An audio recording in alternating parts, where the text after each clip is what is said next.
काम करते करते सुबह से लेके शाम कब हो जाती है पता ही नहीं चलता और किस तरीके से टाइम गुजर जाता है अंदाज़ा ही नहीं होता। लेकिन अगर कामों को थोड़ा मैनेजेबल वे में कर लिया जाए तो यकीन करें हमारा टाइम और हमारे पैसे दोनों बच सकते हैं और ख़ुद के लिए भी हमें अच्छा खासा टाइम मिल सकता है। So welcome back to my channel Mishi daily routine. तो चलिए स्टार्ट करते हैं आज की इस ज़बरदस्त वीडियो को, जिसमें कुछ अमेजिंग टिप्स एंड ट्रिक्स मैं आपको होम और किचन से रिलेटेड दूंगी ताकि आपकी लाइफ भी आसान हो जाए। तो यहाँ पे बात कर लेते हैं टीवी के रिमोट को लेके। तो टीवी का रिमोट देखे हम सभी के घरों में होता है। हमने नोट किया होगा इसके जो बटन्स होते हैं ना, इनके अंदर डस्ट बहुत आसानी से चला जाता है और उस डस्ट को निकालना बहुत ही ज़्यादा मुश्किल होता है क्योंकि इन बटन्स की इतनी स्पेस नहीं होती कि हम अच्छे तरीके से इसको क्लीन कर सकें। और इसका कवर भी अगर हम मार्केट से लेके आते हैं तो आपने देखा होगा कि कुछ ही अरसे बाद इसका जो कवर है ना वो फटना शुरू हो जाता है। तो यहाँ पे बिल्कुल ही आसान तरीका मैं फॉलो करने लगी हूँ, जिससे मैं अपने जो टीवी का रिमोट है इसको अच्छे तरीके से कवर भी कर लूँगी। इससे कवर करने से इसके अंदर डस्ट भी नहीं जाएगी और अगर खाना खाते हुए कोई भी टीवी देख रहा है और ऑयल के वाले हाथ जो होते हैं वो अक्सर रिमोट के ऊपर लग जाते हैं, तो इससे जो रिमोट है ना उसको क्लीन करना भी बहुत ज़्यादा आसान हो जाएगा। तो सिंपल यहाँ पे मैं क्लिंग रैप लेके आई हुई थी। मैंने एक वीडियो में आपसे शेयर भी किया था कि इसका मैं क्या क्या यूज़ करती हूँ। तो यहाँ पे एक और यूज़ मैं आपको क्लिंग रैप का बताने लगी हूँ। तो इससे मैं रिमोट को अच्छे तरीके से कवर करूँगी। तो यहाँ पे आप देख रहे होंगे जो क्लिंग रैप है वो इतनी आसानी से उतर नहीं रहा। बस यही इसकी ख़ास एक प्रॉपर्टी है कि ये बिल्कुल चिपक जाता है किसी भी चीज़ के ऊपर अगर आप लगाएं और उसको मुकम्मल तौर पे सील कर देता है। तो यहाँ पे तकरीबन 1 से 2 मरतबा मैं इसको इस तरीके से फोल्ड करूँगी ताकि ईच एंड एवरी कॉर्नर के ऊपर जो रिमोट है ना उसके ऊपर ये क्लिंग रैप स्टिक कर जाए। तो यहाँ पे क्लिंग रैप को मुकम्मल तौर पे रिमोट के साथ फिक्स करने के लिए मैं किसी भी किस्म की जो टेप है ना उसका इस्तेमाल नहीं करूँगी। बस 2 से 3 मैं इस तरीके से फोल्ड दूंगी। अब ये जो ओपन एजेस है ना इनको सील करने के लिए यहाँ पे मैं किसी किस्म की ग्लू या स्कॉच टेप या किसी भी किस्म की टेप का इस्तेमाल नहीं करूँगी। तो सिर्फ एक चीज़ का मैं इस्तेमाल करूँगी और आप देखेंगे ये जो क्लिंग रैप है ना इतने फाइन तरीके से स्टिक कर जाएगा रिमोट के साथ। तो यहाँ पे मैंने ले लिया है जी हेयर ड्रायर और हेयर ड्रायर को मैंने ऑन कर दिया है। इसकी मैक्सिमम स्पीड के ऊपर मैंने रखा है। अब इस हेयर ड्रायर से मैं पूरी जो क्लिंग रैप है उसको ड्राई करूँगी। मतलब कि इसकी जो हवा होती है वो इतनी गर्म होती है कि जो क्लिंग रैप आपने रिमोट के ऊपर अटैच किया है उसकी एक बड़ी फाइन सी लुक आएगी और वो मुकम्मल तौर पे रिमोट के साथ फिक्स हो जाएगा। अब आपको ना किसी ग्लू की ज़रूरत है ना ही टेप की ज़रूरत है। अब चाहे आप इसे खाना खाते हुए इस्तेमाल करें और ये डस्ट फ्री भी हो जाएगा और इसकी जो क्लीनिंग है ना वो करना भी बहुत ज़्यादा आसान हो जाएगी। तो देखा था ना कितना आसान सा सोल्यूशन रिमोट को अच्छे तरीके से महफूज करने का। तो चलिए देखते हैं आज की वीडियो का नेक्स्ट टिप क्या है। देखिए इस तरीके की जो ड्रेस शर्ट्स होती हैं ना इनके बटन्स जो हैं इनको फिक्स करना अक्सर बहुत ज़्यादा मुश्किल हो जाता है क्योंकि अक्सर ऐसी शर्ट्स होती हैं जिनके जो काज होते हैं या जिनके ये सुराख होते हैं ना वो छोटे होते हैं और इसके अंदर से बटन को गुजारना ना बहुत ज़्यादा मुश्किल हो जाता है। और ख़ास करके अगर छोटे बच्चे हैं और वो स्कूल के लिए खुद रेडी होते हैं तो उनके लिए अक्सर औकात इन बटन्स को बंद करना इंतहाई मुश्किल हो जाता है। तो अभी ये आपके सामने जो मैंने बटन बंद किया है ना इसको मैंने बड़ी मुश्किल से इस सुराख के अंदर से गुजारा है।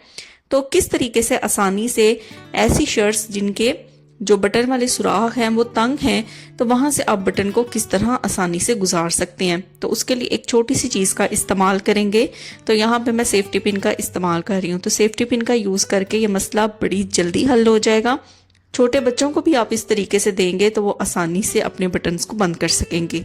तो सिंपल जो सेफ्टी पिन है उसके अंदर आपने बटन को इस तरीके से टक करना है और टक करने के बाद आपने इसका जो दूसरा एंड है वो सुराख के अंदर से गुजारना है, उसको हल्का सा खींचना है। तो आसानी से जो बटन है ना वो सुराख के अंदर से निकल जाएगा। तो एक बार फिर मैं आपको ये करके दिखा देती हूँ। तो बआसानी आप खुद भी इसको कर सकते हैं और छोटे बच्चे अगर खुद अपना यूनिफॉर्म पहनते हैं और उनको मुश्किल आती है और टाइम लगता है तो इस तरीके को वो भी फॉलो कर सकते हैं। ये बिल्कुल सेफ है और बच्चे भी इसको आसानी से फॉलो कर सकते हैं। तो चलिए देखते हैं नेक्स्ट टिप। देखिए मार्केट में अक्सर इस तरीके के लेमन आते हैं जिनका जो छिलका होता है ना वो बहुत ज़्यादा सख्त होता है और हमारे लिए ये इम्पॉसिबल होता है कि हम मुकम्मल तौर पे इसका जो रस है वो निकाल सकें।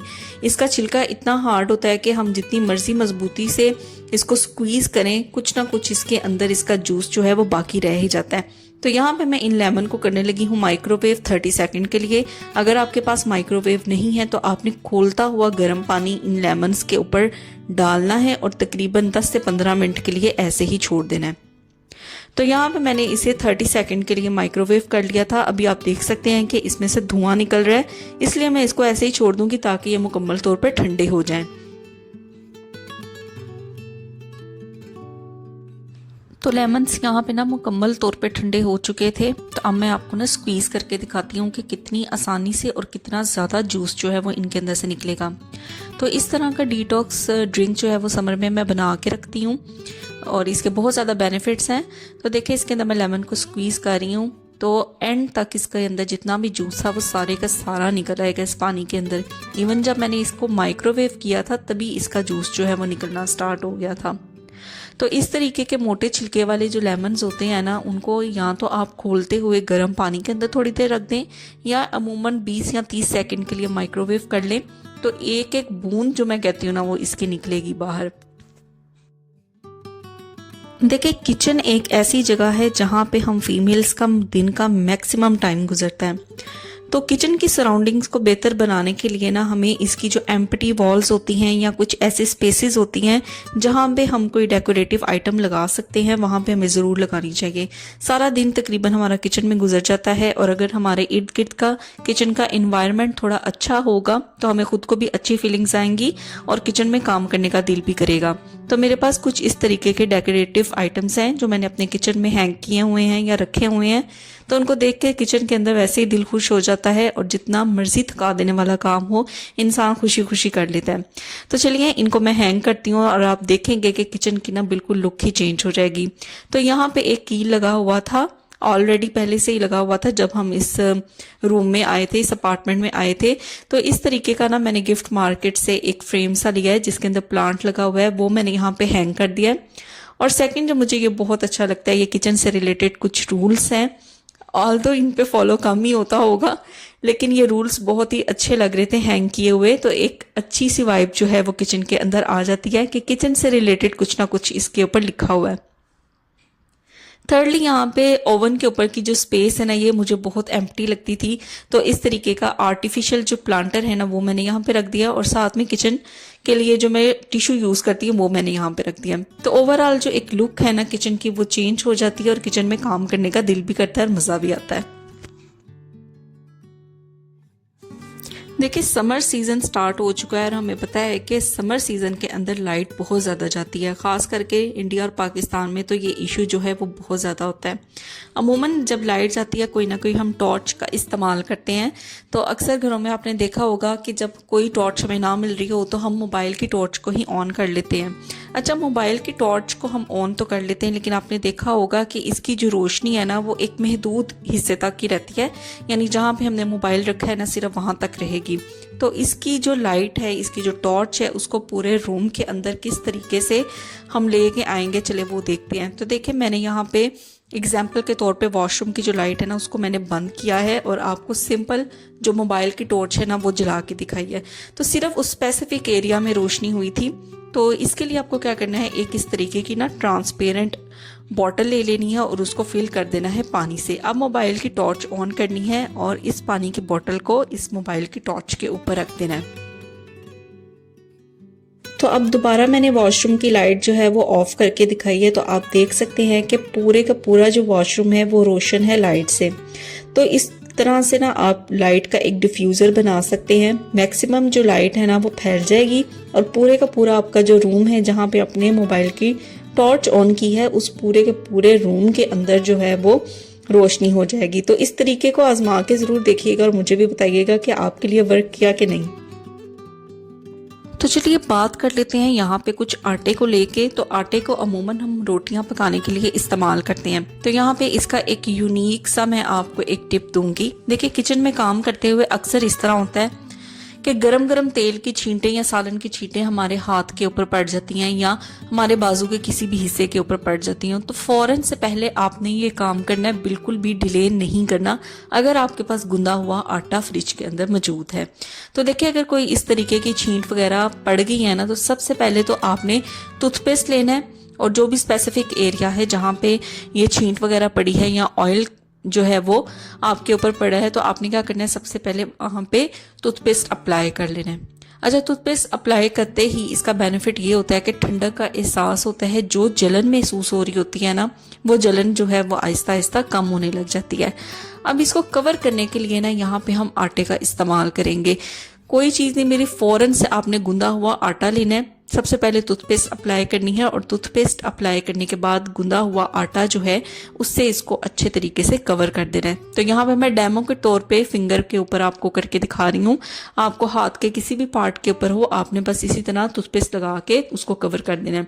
यकीन करें इतनी ठंडक का एहसास होगा और जो भी छींटा या जले का निशान होगा वो आहिस्ता आहिस्ता खत्म होना स्टार्ट हो जाएगा। तो बहुत ही बेनिफिशियल रेमेडी है, एक दफा ट्राई जरूर करके देखिएगा। तो चलिए बात करते हैं कुछ चाय पत्ती को लेके। देखिए हर घर में चाय पत्ती इस्तेमाल होती है, क्योंकि चाय के बगैर मेरा नहीं ख्याल कि किसी का दिन गुजरता होगा। अब मार्केट में आपको पता है कि आज के दौर में असली चीज मिलना एक इम्पॉसिबल चीज बन गया, हर चीज में कोई ना कोई मिलावट जरूर होती है। तो चाय पत्ती को किस तरह से चेक किया जाए कि ये चाय पत्ती असली है या नकली है, तो छोटा सा टेस्ट यहाँ पे मैं आपको बताऊंगी। चलिए आपके साथ मैं भी एग्जामिन करती हूँ कि मेरे पास जो चाय पत्ती है उसके अंदर कोई मिलावट है, वो असली है या नकली है। तो थोड़ी सी क्वांटिटी चाय पत्ती की अपने हथेली के ऊपर इस तरह से मैं ऐड कर दूंगी। अब क्या करूंगी, बिल्कुल थोड़ा सा पानी मैं इसके ऊपर ऐड करूंगी। पानी ऐड करने के बाद मैं चाय पत्ती को अच्छे तरीके से मसलूंगी और मसलने के साथ ही ये चेक करूंगी कि अगर इसका जो रंग है वो जल्दी छूट गया और मेरी हथेली पे भी रह गया, तो इसका मतलब है कि इस चाय पत्ती के अंदर मिलावट है। तो ये देखिए इसको मैंने अच्छे तरीके से रब करना शुरू किया है। अगर तो इसका देखिए कलर इतनी जल्दी नहीं छूटा और मेरे हाथ के ऊपर भी इसका किसी भी किस्म का जो निशान है वो नहीं आया, तो इसका मतलब ये है कि चाय पत्ती बिल्कुल जो है वो रियल है, इसके अंदर किसी भी किस्म की मिलावट नहीं है। तो ये देखें थोड़ा सा पानी मैंने और ऐड किया है और मुकम्मल तौर पे अपना जो हाथ है ना उसको भी मैं क्लीन करके दिखाऊंगी कि किसी भी किस्म का निशान जो है वो मेरे हाथ पे बाकी नहीं रहेगा। तो इस तरीके से आप भी घर के अंदर चाय पत्ती को एग्जामिन कर सकते हैं। तो चलिए यहाँ पे वीडियो को एंड करते हैं। ये थी मेरी आज की वीडियो, उम्मीद करती हूँ आपको पसंद आई होगी। एज यूजुअल पसंद आई है तो वीडियो को लाइक करें, शेयर करें, कमेंट करें। चैनल पे नए हैं तो चैनल को ज़रूर सब्सक्राइब किया करें और उन लोगों तक ज़रूर पहुँचाया करें जिनको इन टिप्स एंड ट्रिक्स की ज़रूरत है। फिर मिलूंगी इंशाल्लाह नेक्स्ट आपसे कुछ अमेजिंग से टिप्स एंड ट्रिक्स लेके। Till then take care, bye bye, अपना बहुत सा ख्याल रखिएगा।